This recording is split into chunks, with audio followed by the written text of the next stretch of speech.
The Christian Association of Nigeria recently accused the presidency of misrepresenting its position on alleged killing of Christians in Nigeria, describing a statement released after a recent meeting with presidential aide Daniel Bwala as false, misleading, and insensitive. Khan said the presidency's version of the meeting gave the false impression that the association dismissed claims of a Christian genocide in Nigeria, a position it described as completely untrue and unfair. But the presidency, in its reaction to Khan, insists there is no Christian genocide. On the current administration of President Bola Ahmed Tinubu, presidential aide Daniel Bwala contended that the report Khan based its claims of genocide on was outdated. The reports and claims truly outdated, or are there factual incidents that backs these claims? Join us this morning for this discussion is founder of Intersociety, Emeka Umeagbalasi. Yes, good morning to you, Mr. Umeagbalasi, and thanks for joining us on Breakfast Central. Good morning. Thank you for correctly pronouncing my surname. You're welcome. Now let's get straight into it. Is there currently a genocide against Christians living in Nigeria? I didn't get you. Is there a genocide against Christians in Nigeria, or is the Christian Association of Nigeria exaggerating? Well, your question borders, touches the national level framework, regional framework, and international framework. Good thing there is no confusion amongst the international law drafters over the meaning or definition of genocide. The definition of genocide is, there is no confusion in terms of definition of genocide, which is even why Nigeria is a state party to United Nations Convention Against Genocide of 1948. So there is no confusion, there is no division in terms of defining a genocide. So within the context of the international law, including the Geneva Conventions of 1949 and the protocols of 77, including the the Rome Statute of the International Criminal Court of 1998, which Nigeria signed and ratified in 2001, September to be precise, and also the United Nations Convention Against Genocide. So if you look at the genocide, definition of genocide and the elements of genocide, and they situate them to the present, the subject matter, then of course Christian Association of Nigeria is not far from the truth. All right. You said the Christian Association of Nigeria is not far from the truth, and you've given data, you've backed it up by certain definitions and data. You've tracked violence across Nigeria for years. But let's go back to why you think the presidency is taking a different position from what the Christian Association of Nigeria is saying rather. What? Sorry, I didn't hear you. I said you've just said now that the Christian Association of Nigeria is not far from the truth. I got that. Okay, why is the presidency taking a different position from the Christian Association of Nigeria? You are talking about a state actor reaction. The circumstances like this, in circumstances like this, you have state actors and non-state actors position. And they are talking about the presidency with incumbency. And you're also talking about Nigeria. Nigerian setting, governance setting, where the incumbents or the state actors hardly admit, where state actors have always graduated from the school of incorrigibility and the serial deniers. So we shouldn't be surprised that the presidency said. So are you expecting the presidency to say, yes, there is Christian genocide in Nigeria? Yes, there is religious persecution ongoing in Nigeria. Of course, going by the precedent and over the years, the current presidency is not expected to take a different position. Okay. Now, Mr. Okay, go on, Megan. Yes, I wanted to follow up with that. Mr. Masad Bulus, the special advisor to President Donald Trump on Middle East and Africa, did say recently that more Muslims have been killed in Nigeria than Christians. And if you look at the trajectory of Boko Haram and the type of attacks they've been carrying out in the northeast, that has been the theater of this operations for years. They go around bombing mosques. Several mosques have been targets of their terrorism. Do we really, can we by that same logic say that there's a Muslim genocide in Nigeria, or why the need to separate this? We have a problem with insecurity in Nigeria. So why are we adding religious colorations to it? Because if you go by it, there's also been a disproportionate amount of Muslims that have been killed in this terrorist attacks. And this terrorists, the true definition of terrorism, they just want to cause maximum attack, and they don't care if you're man, woman, children, or whatever religion you practice. Have you landed? Can I go on? Go Yes, ahead, please. Okay. My brothers and sisters, the truth of the matter is whoever that says whatever the person will say, the truth of the matter is that we must have to understand one thing. Like I said, the international laws are there. The norms are there. We must have to understand one thing. International freedom of religion is a norm dating back to 303 AD, 13 AD, from there to United Nations. So as we speak, the international freedom of religion is an international norm incorporated into the United Nations by virtue of the Universal Declaration of Human Rights of 1948. So that is to say that when you talk of international freedom of religion, it is not restricted to Christians. We don't say international freedom of Christian religion. It is international freedom of religion. So if you take a vivid look at that report, you find out that Muslim casualties were also represented.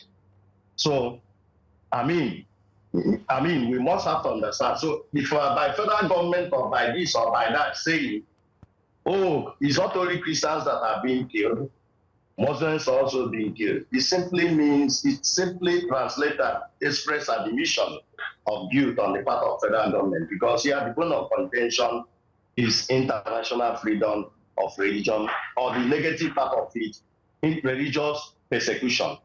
If you look at the wording of the United States Act, it says International Freedom of Religion Act of 1998 as amended in 1999. If you look at the wording of the United Nations is saying international freedom of religion. If you look at the President Donald Trump address at the just concluded UNGA, he's talking about the international freedom of religion and worship. So coming to that, Masad has a son called Joseph, who is married to the daughter of President Donald Trump, and is a Lebanese. So we have the background of the man. So, and again, you look at the assignment. Masad is a Trump envoy for Maghreb and Arab. The Trump administration is yet to appoint a substantive Assistant Secretary of State for African Affairs. So it is the Assistant Secretary of State for African Affairs that has a oversight jurisdiction to speak on what is going on in Nigeria. And of course, the man you refer to doesn't have any statistics. We are statisticians. Anywhere you put us, any state you put us, we are ready to defend our work. This is a work we have carried out over a period of time, including during the time of persecution of Shiite Muslims. Do you understand? Since 2010, and somebody is telling you, did he show you guys the data he has collected over the years? Of course, it's not his jurisdiction. So I don't want to talk about the... Yeah, but I mean, the evidence is there. We're journalists. We report this incident. There's ACLED. Sir? ACLED, International Crisis Group, all these organizations, they record the bombings and the killings. And as journalists, we've also been reporting the killings in the Northeast and different parts of the country in the last few years. Even the Daniel Bwala you are talking about. I'm not mentioning names here. I'm just saying, as a matter of fact, that a lot of Nigerian Muslims have been killed. So we can move on with the conversation. It's not a debate. It is a statement of fact. No, it's not a debate. But I'm saying that I've told you why the man doesn't have what it takes to speak on what is going on in Nigeria. It is not his jurisdiction. I've told you. Okay, but as Nigerians, we're also telling you that it's a matter of fact that Muslims, a huge number of Muslims have been killed too. So why is that not a concern? And it's an indictment on the Nigerian government that its citizens are dying regardless of religion. And that is what I think we should focus on. Ask a question, and you didn't allow me to exhaust. Even if Muslims are being killed too, which is clearly represented in our report, then what it means is that Nigeria is under religious persecution. Simple. And what have government done to stop it? I told you that the right freedom of religion or worship is not restricted to Christians. It is also enjoyed by traditionalists, Jewish religionists, Muslims. And what is the simple definition? The right of a citizen to practice his or her religion non-violently and peacefully, and under which he or she must be protected by the state, because that right is not given by the state. It is given by God. From the time of the person's creation, which state is under obligation, mandatory obligation to protect, including the sacred place of worship. That's the simple definition. So this one is not issue of debate, whether one Masadi this said that or what have you. We are talking about realities on the ground. You just quoted Khan. Nobody can be more Catholic than Pope in this context, my brothers and sisters. Thank you. Okay, Mr. Emeka, I want us to also look at the other aspect as well. Your statistics, where does it show you have the highest number of Christians being killed? There are statements that it's basically on the middle belt. Is that true? It is not true. Partly true, partly untrue. Our statement is not concentrated on the middle belt. Let me tell you something. Our statistics, by the way, the National Bureau of Statistics, is it not the name? Yes. Is it Nigerian Bureau of Statistics or National Bureau of Statistics? National, NBS. National Bureau of Statistics. There is a report last year where it said that between 2023 and 2024, it mentioned a specific month, from this month to that month, 614 Nigerians were killed. This is National Bureau of Statistics, so belonging to federal government. And we are here talking about a report that spanned over a period of 16 years, 2009 to October, let me say this October 2025. 125 Christians killed on the ground of their religion and on the ground of their religion or for being Christians. And approximately 60,000 non-violent Muslims also killed on the ground of their religion. And the situation where the players, the perpetrators were identified as Muslims, killing Muslims, radical Muslims, killing non-radical Muslims, and the defenseless Christians. And that's the summary of the whole thing. And we are talking here, you have federal Googling as we speak. The Nigerian government is saying that 614,000 people were killed in 1 year between 2023 and 2024. I'm aware that Fremont Times later, somebody wrote an opinion in Fremont Times saying that the report is challenging the federal government to clarify more on such bogus figure. And here we are quarreling with the research that was done for a period of over 16 years. Okay, U.S. Senator Ted Cruz has accused Nigeria, of course, of this mass murder of Christians. He's pushing for the Nigeria Religious Freedom Accountability Act of 2025, which will seek to designate Nigeria as a country of particular concern and impose sanctions on officials alleged to facilitate violence against Christians. Is this something you think, is this something your organization will support? There is no big deal in it. There is no big deal in Nigeria. It's not that leaders, if we don't understand this thing, all of us here, including you and I, we are Nigerians. But we must have to understand the politics here. Nigerian leaders are panicking. The sanction we are talking about, we definitely go after Nigerian leaders. And it has nothing to do with ordinary Nigerians. And Nigerian leaders are those who are holding our collective patrimony and what have you in trust for us. So, and the Senator Bush came up with an idea of introducing a law, a bill. It's still a bill. When it is passed into this thing, it becomes a law, after being assented to by the president. So, what is the man talking about? And let me tell you something. It's just because of you people, some of you think that Intersociety just came up and they concocted the report, without knowing that Intersociety have been there since 2009. We were formed in 2008, and we started this advocacy, compilation, monitoring, tracking, and what have you in 2010, and so on and so forth. So one thing you people didn't know is that some of these people have been here over the years.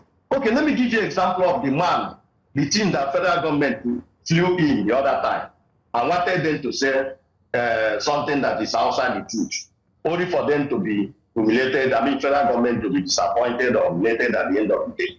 Look at the statement of that man. He said this is the 6th time he's visiting Nigeria. He has funded a lot of humanitarian bodies and what have you in Nigeria.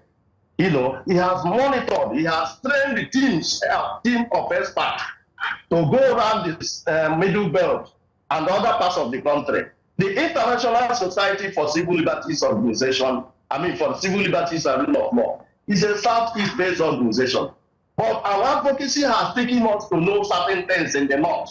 For instance, we are aware that there are Christians in the different part of the North where you find Christians, like in Southern Bauchi, Southern Borno, Southern Kebbi, parts of Adamawa, Taraba, and so on and so forth, Middle Belt and things like that. Even in Niger State, you have about 4 local government or 5 local government there that where you can find that are predominant Christians. Orati local government, Paikuro local government, Shirolo local government, and so on and so forth. So these are statisticians. These are the people that have worked on the field over the years. And it is all the data that have been collected over the years, both by Intersociety, Open Door International, Release International, International Christian Concern, Christian Post, and other, and all these important international religious voices that have been put together to form the aggregate and congregate of all these statistics we are talking about. Now, Senator Cruz is talking about, I thank God you people didn't say Senator Cruz is proposing Nigerian Christian listing. He's proposing Nigerian Religious Freedom Act. That's what he's saying. So, targeted at Nigeria. And also, let me also let you know, if a country is designated, becomes a country of particular concern, country of the United States Department, it doesn't mean that that country will remain there. It is just to compare the country. They do the needful to rise to the occasion. Sudan is a typical example. Sudan was a CPC, a CPC list about some years ago, at a point when the maximum leader was asked, Omar Hassan el-Bashir, who came to power in 1989 and was asked in 2019, left. Then there were some level of improvement. Sudan was removed from CPC and put in the watch list. And so now, when Sudanese government started cracking down on Christians, including the recent forceful deportation of 61 Christian women from who have lived in Sudan for more than 30 years, their recent deportation back to Juba. Juba is the capital of South Sudan. Then, and so on and so forth. And the almost effort by Janjaweed and what have you to flush out all the peasant community. Sudan was returned. Okay, Mr. Emeka, if we may come in at this point, you've spoken quite a lot, and one name that keeps popping up in your last submission is Senator Ted Cruz, but we'll get to that. I recall during the administration of Goodluck. No, somebody mentioned I don't need to mention. Okay, yes. Okay, let's talk about. Let's go back a few years ago during the administration of Goodluck Jonathan, the height of the Boko Haram insurgency. Nigeria seeks to buy some Super Tucano jets from the United States. And it was denied because of its Leahy laws. The Leahy law says if a country has dubious human rights records, then the United States has a responsibility not to sell arms to such a country. Now, Senator Ted Cruz, that is sponsoring this, this bill, that is proposing this bill to make Nigeria a country of concern, is an active supporter, a well-known supporter in every ramification of the state of Israel that has been committing a genocide in Gaza. Don't you see any sense of hypocrisy there? There are also Christians in Gaza. If you did worry about Christians, why is he not concerned about the Christians in Gaza? Please let me land. Please let me land. Why is he not concerned about the Christians in Gaza? He supports the funding of Israel. Israel that the ICC has declared their prime minister as wanted. The International Criminal Court has found him wanted. The world's leading scholars have agreed. The United Nations has agreed that there's a genocide in Gaza, and this has been sponsored by the United States, and they're providing material and financial support for this genocide that is also killing Christians there. So don't you think this is hypocritical coming from Senator Ted Cruz? No, well, I'm not. You see, we are the civil. Intersociety. We try as much as possible to be objective and restrict ourselves to the subject matter. I have been interviewed by dozens of international reporters, local reporters, including those suspected to have been sent to try their luck in establishing the case of disinformation and misinformation from federal government of Nigeria.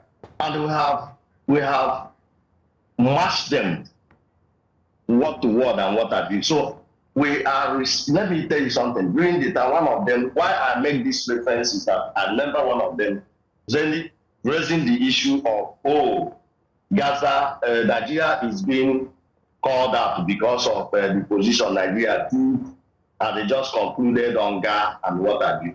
And I told the person, it is not our business. Why it is not our business is that we are responsible and accountable to our work here, which has to do, and what is it? Federal government of Nigeria must internally or externally compelled to address the case of religious persecution, which is ravaging and raging in Nigeria. We also went far to look at the population of Nigeria. We had also do that international comparisons. I'm sorry about that. So we look at the population of Nigeria, 280 million, estimated using UN estimates.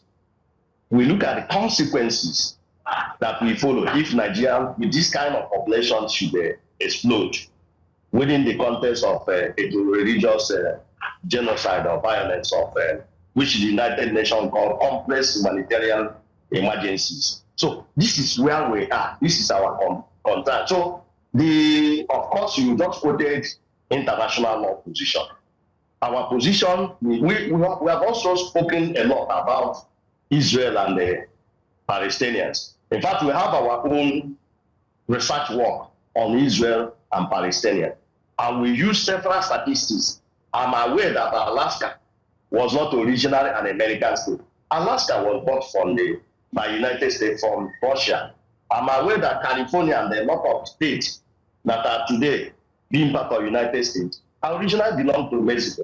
But they were bought, secured through a deal, a treaty, and so on and so forth. So why don't all these international players across, subject their this thing to logic and critical thinking to be able to fashion out a permanent solution to Israel and Palestine? All this abracadabra will not solve the problem here until the United Nations, rise to occasion and do the needful. So our concern here is not about the cruise. Of course, if at the end of the day, the international community, International Criminal Court, establishes a case of genocide against Netanyahu, of course, Netanyahu will go in. You understand? So, in as much as Israel is trying to assert their sovereignty and what have you, it shouldn't be done in gross violation of international law. All right, Mr. You Emeka. go after the fighting party. Are you there? Yes, we're here. Just that we're out of time. That's just leave the civilians alone. If you leave the civilian, if you leave the fighting parties like Hamas and started going after the civilians, then you go in for it at the end of the day. All right, Mr. Emeka Umeagbalasi, thank you so much. I guess you've made your statements and your points and statistics. Yes. And I have beaten you now.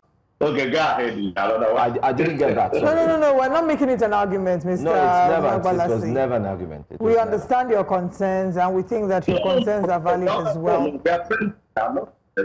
We are looking at problem solving a win-win situation. That's the key point of this program. We look forward to having helpful dialogue and, more importantly, an end to these killings. Thank you for your time with us this morning.